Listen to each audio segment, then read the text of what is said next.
യാത്ര പോകുന്നതിന് മുന്നേ ഇത്രയും മനോഹരമായ സ്ഥലത്തേക്കാണ് പോകുന്നതെന്ന് അറിഞ്ഞിരുന്നില്ല. റീൽസിലും ഫോട്ടോയിലൊക്കെ കണ്ടിട്ടുണ്ടെങ്കിലും അടുത്തറിയുമ്പോഴാണല്ലോ യഥാർത്ഥ ഭംഗി ഉൾക്കൊള്ളാനാവുന്നത്. ആദ്യം ഗോകർണയിലെ ഏറ്റവും പ്രശസ്തമായ യാന കേവിലോട്ടേക്കാണ് പോയത്.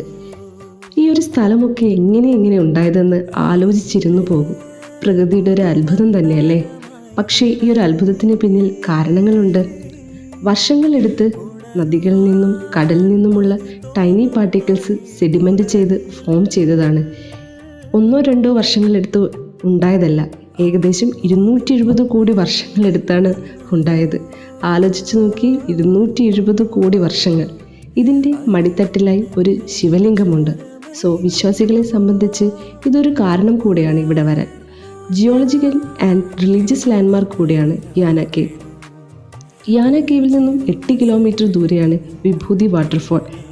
ട്രക്കിംഗ് ഒക്കെ ചെയ്ത് ക്ഷീണിച്ചു കഴിഞ്ഞ് ഇവിടെ വന്ന് എൻജോയ് ചെയ്യാം. ഗോകർണയിൽ ഒരുപാട് ബീച്ചുകളുണ്ട്. അതിൽ ഞങ്ങൾ പോയത് ഗോകർണ മെയിൻ ബീച്ചാണ്. തൊട്ടടുത്തായി വിൻറ്റേജ് ടൈപ്പ് കടകളും സ്ട്രീറ്റ് ഫുഡും ഇവിടെ ഉണ്ട്. പുതിയൊരു ട്രിപ്പ് വീഡിയോയുമായി ഉടൻ വരാം. ബൈ.